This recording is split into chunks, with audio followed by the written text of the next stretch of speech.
This video is brought to you by the Deck of Many and their Big Bad Booklet series. Hello and welcome back to the Gallant Goblin. I'm Theo, and today we're taking a look at Odyssey of the Dragonlords. As we wait for the new official D&D campaign setting book, Mythic Odysseys of Theros, which will take us to the Greece-inspired Magic the Gathering realm of Theros, I thought we should look at this book, which you can pick up right now. Odyssey of the Dragonlords is one of the most impressive and exciting third-party D&D books I've picked up. It's a 5e campaign and setting book based on Greek mythology from Arcanum Worlds, which is a company founded by James Olin and Jesse Skye, who are creative directors at BioWare. They also brought in Drew Karpshin, another well-known game writer. You may not be familiar with their names, I wasn't, but if you're a fan of RPG computer games, I bet you've played at least some of their work. Their collective portfolio includes Baldur's Gate 1 and 2, Dragon Age Origins, Mass Effect 1 and 2, and Star Wars Knights of the Old Republic, among many others. This book will allow you to run a full campaign in this new setting using the 5th edition D&D rules you probably already know. They successfully funded Odyssey of the Dragonlords on Kickstarter on May 16, 2019. In this book, I'll give you a brief overview of the world and story, and then we'll take a look at the components included in the set. As always, you can check the video description below for timestamps if you'd like to skip around to a specific section of the video. I'm going to attempt to avoid story spoilers, but if you want to stay completely spoiler-free, use the timestamps below to skip ahead to the conclusions for my final thoughts. This set here includes the hardcover campaign book, which is about 475 pages long, a softcover player's guide, which will help your players create new characters and learn about the world that they're about to explore, a custom GM screen, and a large set of maps. Odyssey of the Dragonlords includes a campaign to take a party of 4 to 6 players from level 1 through level 20. It also includes a full campaign setting, the lost continent of Thylea, as well as new monsters, spells, treasures, new subclasses for each of the core 5e classes, 6 new playable races, and perhaps most excitingly, a new way to hook your players into the story, something they call epic paths. Let me tell you a little bit about Thylea and the state of the world when the players start the campaign. All of this information is from the player's guide, so I wouldn't consider it too spoilery. Thylea is based on ancient Greek mythology, but has its own history and pantheon. You won't find Zeus, Apollo, or Aphrodite here. The continent of Thylea was home to a number of fey races, such as nymphs, satyrs, centaurs, and cyclopses. Long ago, the first elves, dwarves, and humans reached Thylea's shores, but when they arrived, they found their magic and weapons failed them. They were at the mercy of the fey native inhabitants.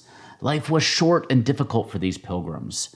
The land was ruled by 2 great titans, the Lord of Storms and his sister wife, the Lady of Dreams. The desperate mortal settlers began trying to gain the favor of the titans through worship and sacrifice, eventually gaining some measure of protection from the titans who eventually warmed to their devotion, though life for the humanoids remained arduous. This status quo stayed unchanged for hundreds of years until the arrival of the Dragonlords. You can think of the Dragonlords as a high-level adventuring party. They arrived from the old world riding bronze dragons. They helped secure and raise settlements, including the great city of Mytros, fought back against roving bands of cyclopses and centaurs, and became symbols of hope for the long-suffering mortals of Thylea. As you may expect, this devotion made the Titans jealous, so they raised an army to eradicate the city of Mytros in retribution. The Dragonlords raised armies of mortals to respond in kind, and thus the First War was ignited. The native fey races were driven into exile or eradicated. The great bronze dragons of the Dragonlords were slain. When the situation began looking dire for the mortal races, a miraculous event occurred. 5 new gods descended from heaven to assist the mortals in their war. One of the goddesses, named Mytros, sacrificed herself to save the city for which she was named. The Dragonlords split their party, half sailing into the underworld to confront the Lady of Dreams, and half ascending the Tower of Pharaxis, home of the Lord of Storms.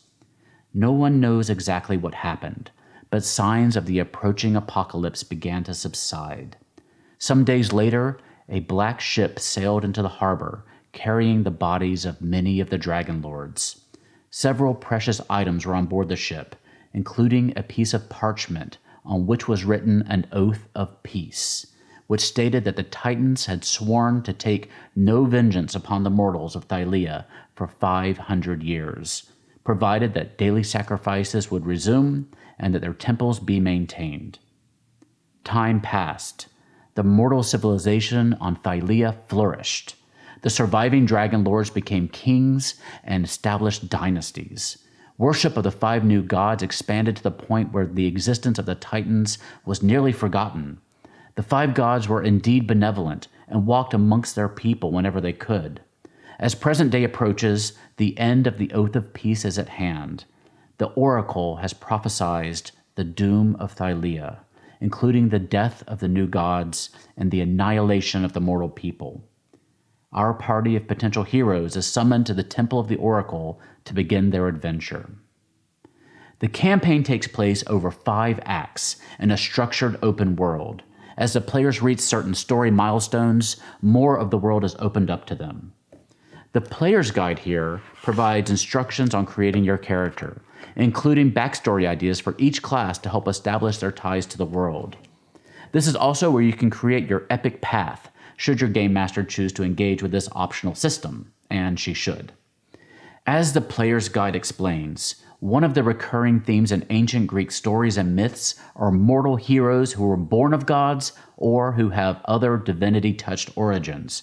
Heroes such as Hercules, Achilles, Odysseus, and Theseus. Each player can select one epic path, which will determine their character's context within the world of Thylea. These paths unlock various parts of the campaign, including special relationships with important story characters and access to specific magical items, which must be found or possibly reforged. Each epic path includes specific supplementary goals, which can earn that character divine blessings. Let me give you a very brief example. The Dragon Slayer epic path involves a tragic backstory in which a dragon caused something horrific to happen to the young player character, forcing them to grow up and assume responsibility earlier than they otherwise would. What exactly the dragon did is up to the player and the GM. The GM knows the identity of the dragon and the path the player must take to find it, and the character begins the adventure with the knowledge that the Oracle can start them on that path. The Oracle is the starting point for each of the player characters, and is what brings them together on their adventure. The Dragon Slayer has a specific set of goals to achieve throughout the campaign, and specific magic items to collect in order to defeat the dragon. Revealing more about how the epic paths are used in the campaign may be considered spoilery, so I'll leave it there. Suffice it to say that the epic paths help tie each character into the narrative without taking away any of their personal agency. Each path provides a backstory, a list of classic Greek heroes who inspired the story, possible character restrictions, an adventure hook, goals, and rewards. There are 8 possible epic paths, including the Cursed One, the Demigod, the Doomed One, the Dragon Slayer, the Gifted One, the Haunted One, the Lost One, and the Vanished One. There's also instructions on creating your own epic path. The epic paths do not replace the regular backgrounds that a player generally chooses, but enhances it. In addition to the epic paths, several new playable races are also included. First, we have the Thylean Centaur, a noble, nomadic, and distrustful race. They receive bonuses to strength and wisdom, have a walking speed of 40 feet, and have the ability to charge, which allows them to deal additional damage if they move 30 feet toward a target and then hit them with a melee attack. They can also be ridden for a short time by willing allies. Next, we have the Thylean Medusa.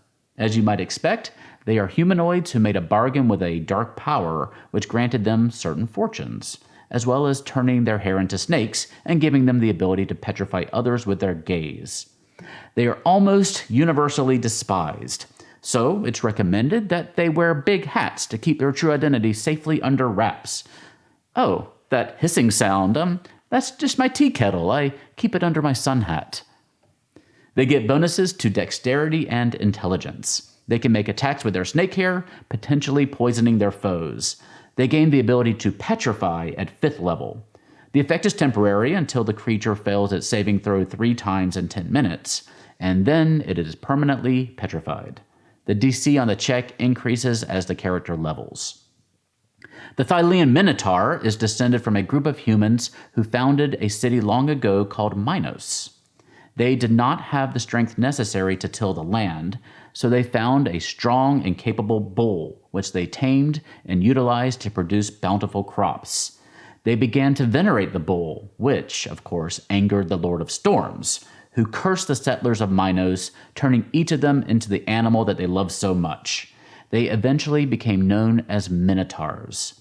While some simply have horns and a snout-like nose, others have the full upper torso of a bull. They have improved strength and constitution and are considered medium creatures. They have keen smelling, dark vision, advantage on checks to solve maze-like puzzles, and can only see the colors red and gray. Starting at 5th level, they can transform themselves into a full bull using the same rules as a polymorph spell. At level 9, they can instead transform themselves into a dire bull. The Thylean Nymphs are fey spirits of various sorts: dryads of the forest, naiads of the rivers, oreads of the mountains, orae of the night sky, and nereids of the sea. They mostly live out in nature, but can disguise themselves to walk among humanoids.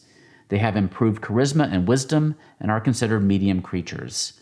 They have proficiency in persuasion and can cast Charm Person once per short or long rest. They gain special traits depending on which subrace they choose. For example, a dryad has advantage on survival checks in forested areas and gains the ability to cast the Goodberry spell at 3rd level and Barkskin at 7th level. The Thylean Satyr have very strong connections to the Feywild. They have the lower body of a goat and the upper body of an elf. As you might expect, they are quite hedonistic and love music, wine, and dancing. They're found throughout Thylea, but are viewed with suspicion by the other races due to their reputation for seducing and corrupting the morals of the young and old alike. They gain bonuses to dexterity and charisma. They have Fey heritage, proficiency with musical instruments, and advantage on performances made with them. They can also cast Minor Illusion, and at 3rd level they can cast Sleep, and at 5th level, Suggestion. The Thylean Sirens are a race of winged, aquatic humanoids who live amongst the rocky shores of the coast. They prefer to not venture too far inland. As in legend, they are known for their sorrowful, beautiful voices. They experienced tempestuous emotions, which are almost always expressed via song. Sirens have bonuses to charisma and dexterity, and have advantage on performance and persuasion checks made with their voices. They have a flying speed of 30 feet. After each short or long rest, the player must decide if their siren is happy or sad.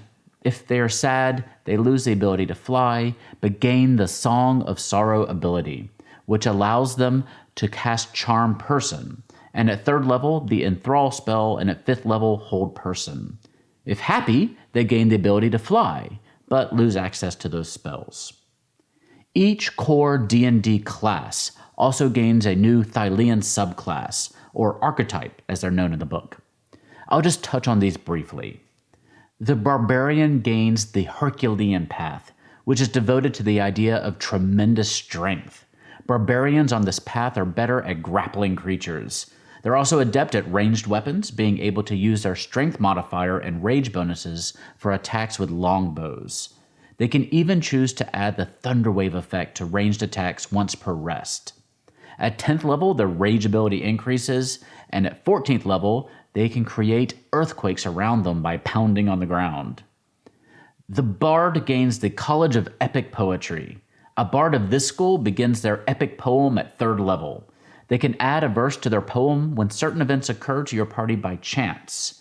A comedic verse can be added when someone rolls a natural 1 on an attack or saving throw. An ironic verse when someone fails a saving throw even after adding a bardic inspiration die. A tragedy when someone falls unconscious, and a verse on hubris when someone rolls a nat 20 on an attack or saving throw. Some other events can inspire a verse at your GM's discretion. Your poem increases in rank as it gains verses, the formula for which changes depending on the size of your party. As your poem gains ranks, your bardic inspiration die becomes more powerful. For example, your die will gain a minimum value. If your poem is rank 5, for example, your bardic inspiration die has a minimum value of 4. If it's rolled and comes up a number less than 4, it can be considered a 4. You may also give your die one of 5 special properties depending on your poem rank, chosen when the die is given. Epic Courage grants advantage on saving throws, and Epic Determination grants advantage on death saving throws. You can also grant Epic Reflexes, Epic Resistance, and Epic Foresight. Bards of the College of Epic Poetry also gain proficiency in medium armor at 6th level, and at 14th level, your die grants protection from being knocked unconscious. The Cleric gains the Prophecy domain, turning them into oracles. They gain domain spells at certain levels, including Detect Magic, Augury, Beacon of Hope, Dream, and Scrying. You can grant allies temporary hit points when casting divination spells. At 2nd level, they can channel divinity to go into a trance for 10 minutes. They roll 2d20s and record the numbers. And then they can replace any attack roll, saving throw, or ability check done by them or an ally within range with one of those prophetic rolls, though they must declare that they're using the ability before the check is made. You lose the prophecy dice once the trance has ended. It's not stated in the book, but it seems like the cleric is able to take all their regular actions while in this trance. At 6th level, they gain Flashes of Foresight, which removes concentration requirements for spells that restore hit points and allows them to use a reaction to cast beneficial spells to imperiled allies. At 8th level, healing spells become more powerful, and finally at 17th level, their aforementioned trances become also more powerful. Next is the Druid's Circle of Sacrifice.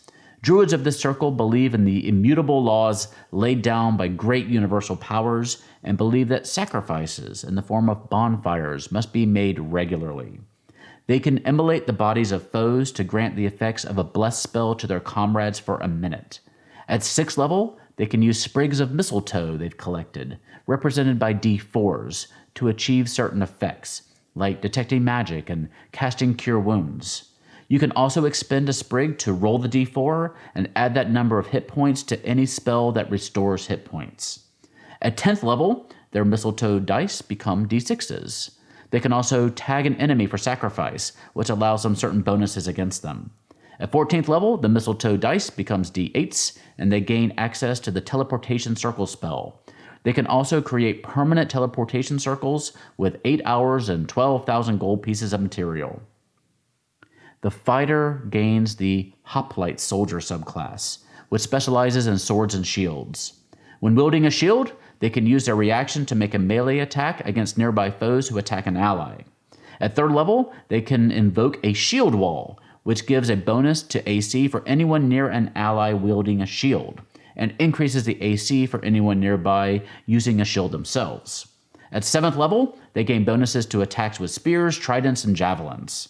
Their shield defenses become stronger at 10th level, and at 15th level, their critical hit range increases to 19, and they can knock away shields used by enemies. Finally, at 18th level, they can attack any number of creatures within 5 feet of them using a single melee attack action. The monk gains the Way of the Shield, which teaches that a shield can be used as an extension of the warrior. Monks of the Way of the Shield work well with or against the hoplite soldiers. The monk gains proficiency with shields, and the shield does not impede their other monk abilities. Opportunity attacks made against them while they hold a shield are done at disadvantage. They are able to use key points to make vaulting strikes at 6th level, letting them leap 15 feet in the air and make a landing strike with advantage and an increased critical range. They can also use the shield to counterattack foes who strike out and miss them. At 11th level, they can spend a key point to gain additional AC from their shield for a short amount of time. And at 17th level, they have advantage on attacks against huge or larger creatures and can't be frightened or paralyzed by them. The Paladin gains the Oath of the Dragonlord. These Paladins long to bind a dragon into their service, as the Dragonlords once did.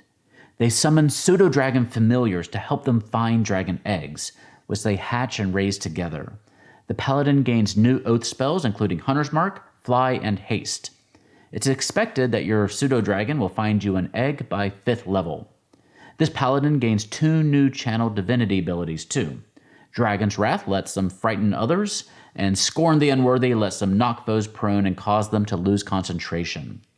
The Dragon Egg will hatch by 7th level, and you can use an ability to bond with the Dragon Wormling. You can also gain 2 new spells, Bond of the Dragonlords and Dirge of the Dragonlords. At 15th level, the dragon becomes a young dragon and can be used as a mount. And at 20th level, the dragon gains multi-attack features and normal breath weapon recharges. It also gains a legendary resistance, which it can use once per long rest. The Ranger can join the Amazonian Conclave, a warrior culture generally located on an island. There is some Wonder Woman influence here, but they certainly put their own spin on it. For example, each Amazonian huntress has a mechanical avian companion called a Stymphai that supports them in battle. It's a matriarchal society, but male Amazonians do exist. They're just generally not warriors. At 3rd level, the Amazonian Ranger constructs their Stymphai.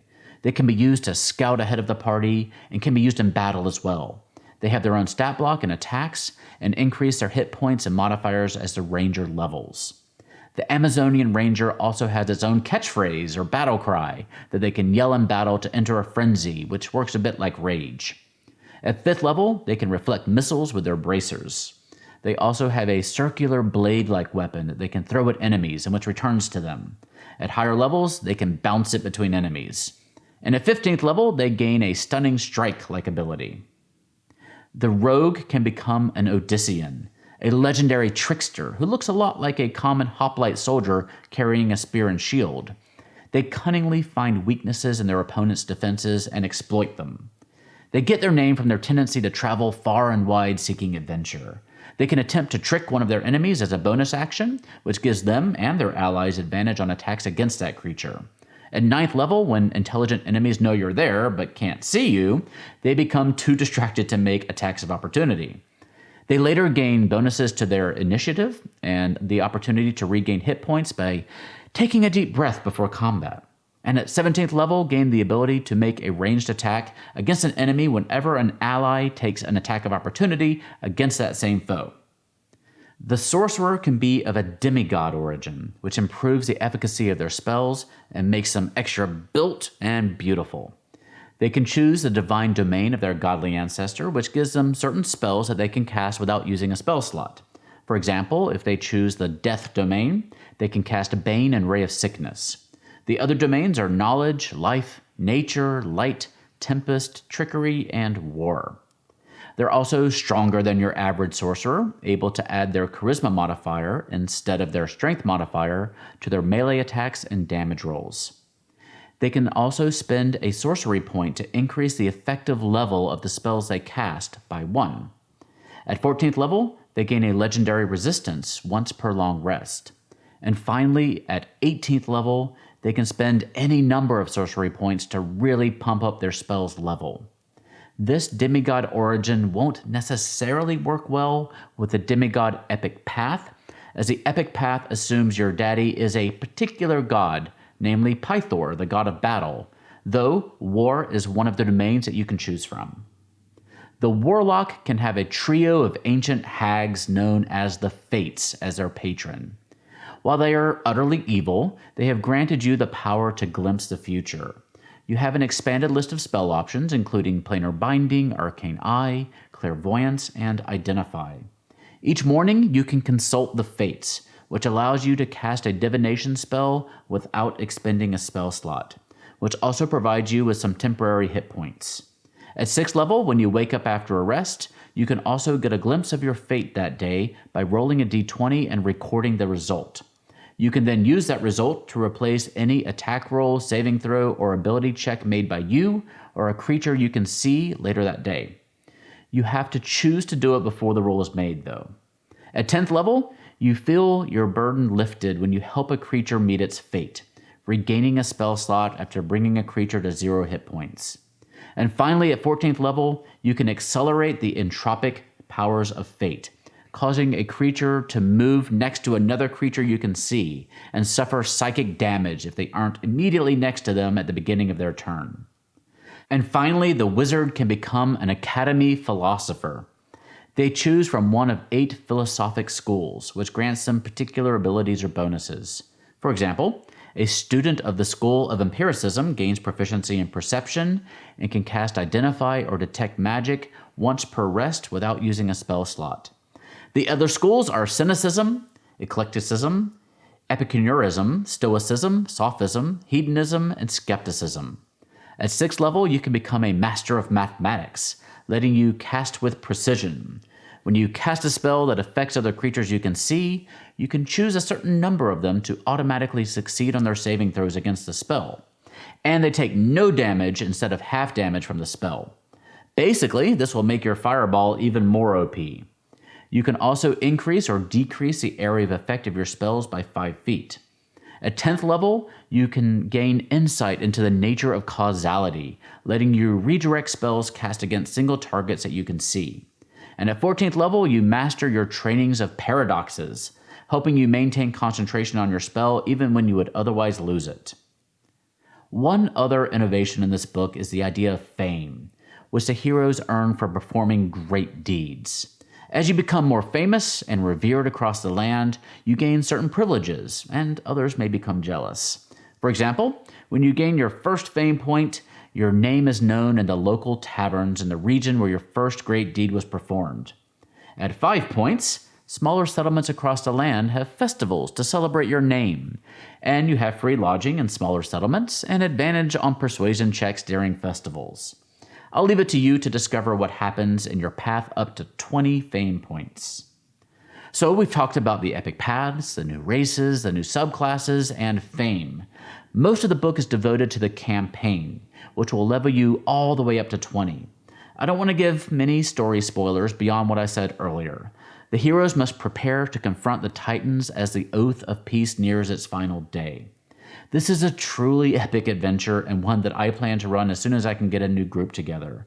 The campaign can take place in any setting, as Thylea can be a standalone continent with its own pantheon and magical properties. As the book notes, the original Dragonlords and settlers had to come from somewhere. All that's known is that they came from a faraway land with humans and dragons. If you are one of those who find starting at 1st level a bit dull, the book also gives you instructions on starting at 5th level. And there are certain NPCs who can join the party if you're running the game with a smaller number of players. These NPCs can be controlled by the players. The book also contains a ton of new monsters, magic items, weapons, and spells for you and your players to discover. There's an appendix that's 10 pages long, just detailing some interesting random encounters that your party may experience in their adventure. Some of the encounters are marked as special. They're more complex and can have major story implications, so you have to be a bit careful in how you add them in. Many of the random encounters are designed to be lighthearted in nature to break up the tension if the party's been engaged in a lot of high-stakes adventuring lately. The book also provides instructions on how the players can become a Dragonlord themselves if they choose to, including finding and hatching a dragon egg and raising and training a dragon companion. And finally, if the player characters overcome all the trials put before them in this epic adventure, they can seek to ascend to godhood themselves. Finally, there is also a chapter devoted to handouts, including a single-page world primer and 6 documents that can be copied from the book or printed from the PDF to give your players at the appropriate time. The Player's Guide is soft cover and about 60 pages long. Chapter 1 provides lore about the history of the world and the various factions and kingdoms present on Thylea and the laws and mythology of the land. Chapter 2 helps with character creation, including providing a list of appropriate names and an overview of the various epic paths. It also has a page which gives your players inspiration for backstories for all the basic classes.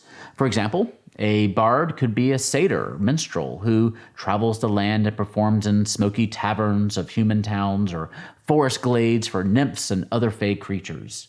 Or maybe the bard is a student from the academy in the city of Mitros who learned from the masters there. Chapter 3 details the new playable races, and Chapter 4 the new subclasses, or archetypes, plus the new spells provided in the adventure. The rest of the book details more information about the world and the concept of mythic heroism. The player's guide provides a tad more information than I would feel comfortable giving to the players, honestly. For instance, they'll learn what they can get at each level of fame, when I'd kind of prefer them to let that discover that from themselves organically in the adventure. But for the most part, it's a very useful tool. Pathfinder often includes such player guides, and I think they're a wonderful opportunity to help the players become more invested in their world even before the campaign begins. Let's take a look at the Odyssey of the Dragonlords GM screen. Due to some limitations at their printer, the dimensions of it are a little bit different than your standard D&D GM screens. It's 8.5 inches tall, just like the official screens. The two interior panels are landscape oriented, and they're 8.5 by 11 inches. The two external panels, however, aren't as wide as normal. They're about 6.5 inches wide instead of 11. It's not a big deal, but worth noting. On the inside, we have a map of the Thylean Heartland and a list of the Thylean deities here on the first panel. The second panel lists our usual 5e conditions. The third panel has our random encounter tables that can be cross-referenced with the corresponding appendix in the book. I would love to see some page numbers on these to make it easier to find them when needed, but it's great to have. There's also the Thylean names list, a timeline of Thylean history, and a list of the corresponding constellations and destinations that go with the map on the last panel of the screen. Now you may be wondering, what is this constellation thing all about? Well, there are 17 constellations, and each one leads to one of the islands in the Cerulean Gulf and Forgotten Sea. Each island, of course, can be visited and has a section in the book that talks about it and what happens when the characters arrive. They also provide these handouts, which can be handed to the players when they arrive at each location to give them a sense of the geography. They aren't labeled, so you're going to have to match them to the pictures in the book. There's also one here that shows you the Thylean Heartlands. Finally, we have our maps. There are 3 24 by 30 inch paper poster maps. First, we have the Thylea world map. And on the back here, we have a map of the Nether Sea. Next is a map of the city of Astoria. And on the back, a map of the city of Mitros. And finally, we have a map of the city of Aregia. And on the back, we have another map of Thylea, but this one shows the state of the world at the end of the campaign, when the apocalypsis begins. Ever wanted to have an encounter with a Tarrasque? Now's your chance. Welcome back to the people who skipped over the spoilers. First, I want to preface this by saying that I haven't read through the entire campaign, but everything I've looked through so far has me really excited. The epic paths are a fantastic method of threading each character's personal motivations into the overall narrative. Each character will have their own path, or on rare occasions they may share one. And in the campaign text, there'll be a little box that'll appear anytime an epic path moment may occur. For example, if an NPC has something specific to tell a character, say on the Gifted One path, there'll be a little note reminding you so you don't have to track all of that information yourself and potentially miss something. Now, the art budget for this book must have been really enormous because there's this gorgeous art on every page or a really nicely designed battle map that you can use, almost every other page. And the new sub-races are really flavorful and fun. There's quite a few Fae options here. I'm particularly interested in playing as a Medusa or a Siren. Grady suggested to me that the subclasses may be a bit overpowered compared to the official ones, which may be true. I'm not really a great judge of these things, but they're wonderfully thematic. The Amazonian Conclave is the first subclass that made me interested in playing as a ranger. You get to be Wonder Woman with a mechanical hawk. The Epic Poetry Bard also seems really fun, especially if you can get your players to actually write some verses. The Prophecy Domain Cleric and the Fates Patron Warlock share some thematic and mechanical elements, but both seem to mesh really well with the setting and provide you with some fun powers for the player. The fortune-telling mechanic gives the player, a bit more control over the randomness of the game and an opportunity for some fun storytelling. I also appreciate the synergies between the Hoplite Soldier Fighter, the Way of the Shield Monk, and the Odyssean Rogue, all of which help bring those shields into the forefront of battle. The fame mechanic is really awesome. It allows you to easily have the world react to the character's actions, so they feel like their accomplishments are appreciated and impactful. I try to do that in my regular campaigns, but having it structured out here is a really great boon. Finally, all the extra doodads like the maps and the handouts and the GM screen aren't necessary to enjoy the adventure, but they certainly liven up the experience and help streamline things. The Player's Guide is a fantastic way of getting your players up to speed and invested in the adventure. You'll have to pass it from player to player prior to starting the campaign, but you'll also have access to the PDF if you want to send it digitally. The whole package is extremely well done, and you can tell that a lot of love went into it. I highly recommend trying it out. I'll report back to you once I get my campaign going. Speaking of which, if you're interested in picking up Odyssey of the Dragonlords, you can purchase it at the link in the description of below the video here. You can get the adventure book as a hardcover here for about 40 British pounds, or in PDF digital form for 20 pounds. You can get the softcover Player's Guide for 10 pounds, or the PDF version for free. There's also a bundle available which includes the adventure book, the Player's Guide, the GM screen, 5 large double-sided maps, 12 smaller single-sided maps, plus the 3 Odyssey posters for 65 pounds. They include the PDF with any physical book purchase.